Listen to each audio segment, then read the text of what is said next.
Why is life so messy? It's a reasonable question, but it's worth asking whether we really want to know the answer. Perhaps we already know the answer, but we ask the question hoping that maybe somehow the answer will be different. Life is messy because I am messy. It's messy because you're messy. Any day now, the world's human population will reach 8 billion people. We each have our own mess, and of course, if you add all those little messes together, it becomes significant. This isn't necessarily good or bad. It isn't necessarily a problem. The problem occurs when we try to live as if it isn't so. Paul the Apostle observed, "The good that I would, I do not, and the evil that I would not, I do." What was he saying? We don't do what we say we will do. We don't do what we intend to do. We often don't even do the things we most want to do. And worse than that, we often do things we know are bad for us, things we know will hurt other people, things that we know we will regret. And we do all these things, even though deep down, we don't want to do them. Life should be lived with maximum intentionality, but too often we are conflicted and confused. When we act in these states, we usually cause pain and suffering to ourselves and to other people. Clarity is necessary to live with great intentionality. But finding that clarity is almost impossible in the midst of this crazy, noisy, busy world. That's why having time in silence and solitude each day is essential. Why is life messy? Life's messy because we're messy. But this is not the only reason. Life is messy for reasons that make sense, but it can also be messy in ways that can only be rightly defined as a mystery.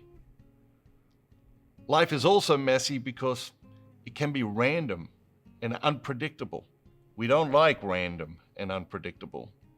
The illusion of control is one of the most powerful human illusions. The reality is that while we can influence a great many outcomes, we are not in control. Despite this indisputable reality, we waste so much energy laboring under the illusion, trying to control people, trying to control situations, trying to control outcomes. Life is messy and we are not in control. But life isn't just a mess.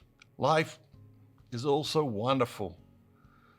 But this is the perspective that departs us when we are in the thick of the mess. We lose sight of all the good and get consumed by the turmoil we're embroiled in. We're tempted at these times to think that life will never be good again. This is the perspective that steals away our hope. The whole truth is that, yes, life is messy, but it is also wonderful and beautiful and awe-inspiring, and as messy and as difficult as it is right now, it will get better. When I began scribbling in the notebooks that ultimately have become the foundation of Life is Messy and this video series, I had lost this more complete perspective and was trying desperately to recover it. I knew I was lost, and that was a grace. To know you're lost is a grace. But that was all I knew in those dark moments. I didn't know how to get unlost. So I would write. I would sit down, I would write in these journals in the hope that consciously or unconsciously I would scribble something down that would point the way toward the light, that would point the way toward a brighter future. Wherever you are in life, I hope these words, I hope these ideas do the same for you. life is messy because we are messy. The way forward always requires that we take responsibility for our part in the mess.